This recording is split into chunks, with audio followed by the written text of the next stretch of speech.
أعوذ بالله من الشيطان الرجيم بسم الله الرحمن الرحيم الحمد لله الذي لا يبلغ مدحته القائلون ولا يعصي نعماه العادون ولا يؤدي حقه المجتهدون الذي لا يدركه بعد الهمم ولا يناله غوص الفتن الذي ليس لصفته حد معدود ولا نعت موجود ولا وقت معدود فطر الخلائق بقدرته ونشر الرياح برحمته ووطد بالصخور معدان عرضه أول الدين معرفته الصلاة والسلام على من كان نبيا وآدم بين الماء والتين رسول المصدق المصطفى الأمجد أبي القاسم محمد اللهم صل على محمد وعلى آله الطيبين الطاهرين المعصومين المظلومين ولعنة الله على أعدائهم أجمعين من يوم عداوتهم إلى يوم الدين أما بعد فقد قال الله تبارك وتعالى في محكم كتابه وأفضل إرشاده وقوله الحق وهو أصدق القائلين بسم الله الرحمن الرحيم إنما يريد الله ليذهب عنكم الرجس أهل البيت ويطهركم تطهيرا اللهم صل على محمد وآل محمد. ہماری گفتگو کا سلسلہ آیت تطہیر کے ضمن میں جاری و ساری ہے، جس میں اللہ ارشاد فرماتا ہے اہل بیت رسول اللہ کا ارادہ ہے کہ آپ کو ہر قسم کے رزق سے دور رکھے، اور جس طرح پاک و پاکیزہ رکھنے کا حق ہے اس طرح پاک و پاکیزہ رکھے. تو حضرات محترم، اللہ کا وعدہ، میں نے کہا وعدہ پکا ہوتا ہے. اللہ لا یخلف المیعاد، کبھی اپنے وعدوں کے خلاف کام نہیں کرتا. جو وعدہ کرتا ہے وہ پکا کرتا ہے اور اس کو نبھاتا ہے. اور مومن کی بھی یہی صفت ہونی چاہیے کہ مومن جب وعدہ کرے تو اس کو وفا کرے. مومن وعدہ کرے تو اس کو پورا کرے، کیونکہ یہ مومن کی صفات میں ہے. میں نے کہا تھا مومن کی 3 صفتیں ہیں. جب وہ بولتا ہے تو سچ بولتا ہے، جب وہ وعدہ کرتا ہے تو اس کو پورا کرتا ہے، اور جب اس کو امین بنایا جائے تو اس میں خیانت نہیں کرتا. تو منافق کی بھی 3 علامتیں ہیں. منافق بھی کیا کرتا ہے؟ اس کے اپوزٹ ہے بالکل. جب وعدہ کرتا ہے تو اس کو پورا نہیں کرتا.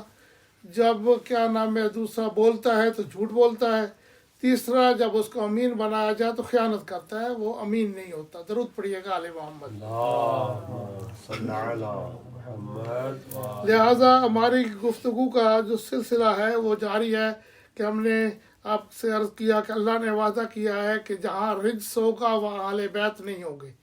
ہر قسم سے اللہ، ہر قسم کے رجس سے اللہ، ہر قسم کی پلیدی سے، ہر قسم کی منافقت سے، ہر قسم کے جو گناہ ہے، اللہ تبارک و تعالیٰ نے قرآن مجید میں کہا ہے کہ جہاں یہ ہوں گے چیزیں وہاں اہل بیت نہیں ہو. تو ہم ایک لسٹ پیش کر چکے رزق کے حوالے سے پچھلی مجلس میں، یا اس سے پہلی مجلس میں بھی ہم نے ایک لسٹ دی آپ کو کہ یہ چیزیں رزق ہیں. جہاں یہ ہوں گی، مثلا ہم نے کہا بت پرستی رزق ہے، توہم پرستی رزق ہے، اس کے بعد شراب رزق ہے، جوا رزق ہے. یہ ہماری ایک پہلی لسٹ تھی. اس کے بعد آج ہم ایک اور لسٹ دے رہے ہیں کہ جس میں اللہ تبارک و تعالی سورہ انعام میں ارشاد فرما رہا ہے. درود پڑھیے گا آل محمد. اللهم صل على محمد. یا حبیب قل لا اجد فیما اوحی الی علی طاعم الا اطعام یطعمہ الا ان یکون میتۃ. درود پڑھیے گا آل محمد. اللهم صل على محمد. اے حبیب ان سے کہہ دو کہ میں جو مجھ پہ وحی نازل کی گئی ہے لا اجد فیما اوحی الیہ، اے میرے حبیب ان کو بیان کر دو، بتا دو کہ جو میرے اوپر وہی نازل ہوئی ہے اس میں میں نہیں پاتا مگر کیا پاتا ہوں، الا یکون میتۃ، کہ کون کون سی چیزیں رجس ہیں اور کون کون سی چیزوں سے مجھے منع کیا گیا ہے۔ سب سے پہلا کہا ہے کہ الا یکون میتۃ او لحم خنزیر او فسقن او ہلا لغیر اللہ او رجسن۔ یہ چار چیزیں اللہ تبارک و تعالیٰ نے اس آیا میں سورہ انعام کی 125 نمبر آیت ہے، اس میں ارشاد فرمایا ہے کہ میرے حبیب ان کو میسج دے دو، ان کو بتا دو کہ میرے مطابق یعنی میرے قرآن میں میری وحی میں یہ نہیں ہے مگر یہ چار چیزیں جو ہیں یہ کیوں یہ حرام ہے، کیونکہ یہ رجس ہے۔ اور میں نے کہا کہ جہاں رجس ہوگا وہاں اہل بیت نہیں ہوں گے، جہاں شراب ہوگی وہاں پہلے بتا چکا ہوں پہلی لسٹ میں، جہاں شراب ہوگی وہاں اہل بیت نہیں ہوں گے، یا جوا ہوگا گیملنگ ہوگی وہاں اہل بیت نہیں ہوگی، جہاں بت پرستی ہوگی آئیڈل پرستی ہوگی وہاں اہل بیت نہیں ہوگی، جہاں توہم پرستی ہوگی وہاں اہل بیت نہیں ہوگی۔ یہ ایک لسٹ یہ تھی۔ اور دوسری لسٹ جو ہے آج ہم نے سورہ انعام کی آیت نمبر 125 میں ہم نے یہ آپ کو لسٹ دی ہے، جس میں اللہ فرما رہا ہے کہ کل حبیب کہہ دو ان کو میسج کنوے کر دو کہ یہ چار چیزیں جو ہے یہ کیا ہے، ایک میرے نزدیک حرام ہے، ان سے کیونکہ یہ رجس ہے، ان سے اجتناب کرنا واجب ہے۔ درود پڑھیے گا عالم اللهم صل على محمد وعلى محمد۔ تو مفسرین نے، قرآن کے مفسرین نے اسی آیت کے ضمن میں جو میں نے اسی سورہ انعام کی آیت پڑھی ہے، قل لا اعجز فیما اوحی الی، کہ میں نہیں پاتا اپنے وحی میں، اسی کے ضمن میں ایک واقعہ لکھا ہوا ہے۔ کہتے ہیں کہ پیغمبر اسلام کا ایک نیبر تھا مکے میں ایک رہنے والا نیبر تھا پیغمبر کا، وہ مائیگریٹ کر کے شام چلا گیا، وہ مائیگریٹ کر کے، اس کا زید بن نفیل نام ہے، تاریخ نے اور مفسرین نے اس کا نام لکھا ہے زید بن نفیل، کہ یہ نیبر مائیگریٹ کر کے مکہ سے شام چلا گیا۔ تو پیغمبر اسلام آپ کو پتہ ہے کہ زندگی کے نبوت کے اعلان سے پہلے تجارت کے سلسلے میں کیا جاتے تھے، وہاں جاتے تھے شام، کیونکہ اس زمانے میں 2 رحلۃ الشتاء والصیف، قرآن میں 2 ہے ٹریول، ان کا پلان ہوتا تھا کہ سردیوں میں گرمیوں میں وہ شام جاتے تھے اور سردیوں میں وہ یمن جاتے تھے مکے والے اپنی تجارت کے لیے۔ یہ ان کے 2 تجارتی مرکز تھے، اسی لیے اللہ نے سورہ قریش میں رحلۃ الشتاء والصیف، ان کے 2 ٹور تھے، ایک وہ سردیوں میں کرتے تھے اور ایک ٹور وہ گرمیوں میں کرتے تھے۔ سردیوں والا جو تھا وہ کرتے تھے اس طرف، سمجھا گئی، کیونکہ ادھر موسم ٹھیک ہوتا تھا، گرمیوں والا جو ہے وہ شام کا موسم کیونکہ اچھا ہوتا تھا اس طرف وہ کرتے تھے۔ درود پڑھیے گا آل محمد۔ تو جب پیغمبر اسلام کا اسے پتہ چلا، یعنی محمد ابن عبداللہ اس وقت تو تھے نا، رسول تو بعد میں اعلان ہوا نا، اس وقت جب اس کو پتہ چلا زید بن نفیل کو کہ محمد ابن عبداللہ شام میں آئے ہوئے ہیں تجارت کا مال لے کر اپنا، تو اس نے پیغمبر اسلام صلی اللہ علیہ وآلہ وسلم کی دعوت کی، انوائٹ کیا، خوشی ہوئی اس کو کہ میرے ملک کا رہنے والا آدمی یہاں آیا ہوا ہے، ویسے بھی صادق بھی ہے، امین بھی ہے، سمجھا کہ ہر قسم کی اس میں خوبیاں ہیں، اچھا انسان ہے، اچھا کوئی نہ ہو کچھ بھی نہ ہو تو انسان کو ریلیشن رکھنے کے لیے فقط یہی دیکھ لینا چاہیے کہ یہ اس کے مینر اچھے ہیں، اچھے اخلاق کا مالک ہے۔ کیونکہ میں نے کہا پیغمبر فرماتے بوستو لأتمم مکارم الاخلاق، میری بعثت کا مقصد کیا ہے، میں اخلاق کی بلندیوں کو سر کروں، میں اخلاق کی بلندیوں کو، اس لیے کہا اللہ نے اس کے بدلے میں کہ انک لعلی خلق عظیم، اے میرے حبیب تو خلق عظیم کا مالک ہے، تو بہترین خلق کا مالک ہے۔ حضرت محترم تو اس نے دعوت کی، مولا کی، آقا کی دعوت کی، مولا اس کے پاس کیا ہے، جیسے ہی اس نے ایک بھونی ہوئی ران، یہ تاریخ لکھا ہوا سب تاریخوں میں، ایک بھونی ہوئی ران، آپ کو پتہ ہے پرانے زمانے میں پورے بکرے رکھ کے کھاتے، ابھی بھی آپ چاہیں نا سعودیہ وغیرہ میں یا سعودیوں کے گھروں میں، کویتیوں کے گھروں میں، وہ پورا بکرا انہوں نے رکھا ہوتا ہے آگے بھونا ہوا، اس میں سے پکڑ کر تو ہاتھ سے کھا رہے ہوتے، وہ ہاتھ سے چمچ وغیرہ یوز نہیں کرتے،